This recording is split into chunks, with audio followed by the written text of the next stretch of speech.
Last Days Revelation. Welcome back to Last Days Revelation, where we explore and discuss the profound wisdom found in the Bible. Today, we're delving into a powerful verse from 1 Corinthians 14:33, which states, "For God is not the author of confusion but of peace, as in all the churches of the saints." In this episode, we'll examine the significance of this verse and also explore instances of biblical confusion in the end times. So, let's dive right in. To begin, let's break down 1 Corinthians 14:33. In this verse, the Apostle Paul is addressing the issue of disorder and confusion within the Corinthian church during their gatherings. He emphasizes that God is not the source of this confusion, but rather the author of peace.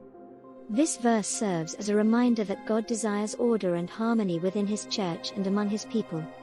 Now, let's explore some instances of biblical confusion that are often associated with the end times. False prophets and deceptions.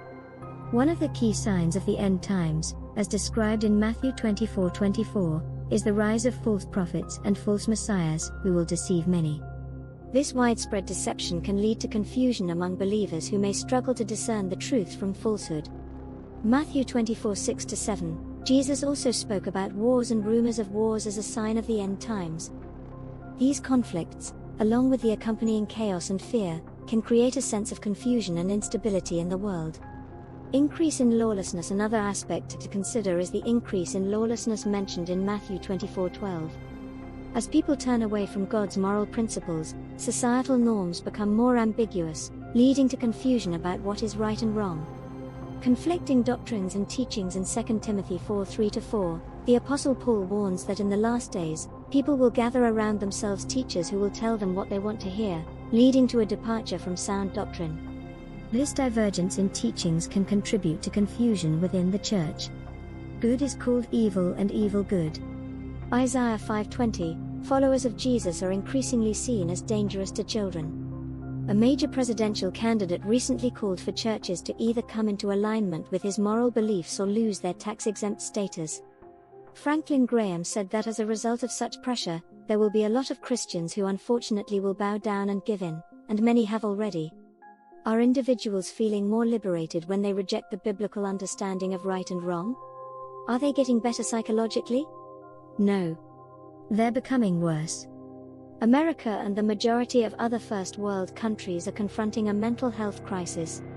The figures are astounding. 1 in every 5 children currently has a mental health problem.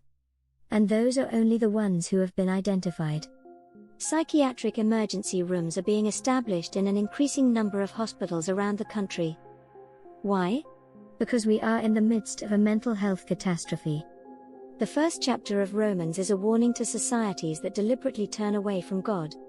Verse 28 summarizes the situation. As they did not see fit to acknowledge God any longer, God gave them over to a depraved mind. In conclusion, 1 Corinthians 14:33 reminds us that God desires peace and order within His church. While there will be confusion and chaos in the end times, believers are encouraged to seek God's wisdom, discern the truth, and hold fast to their faith. By doing so, we can find the peace that surpasses all understanding even amidst the confusion of the world.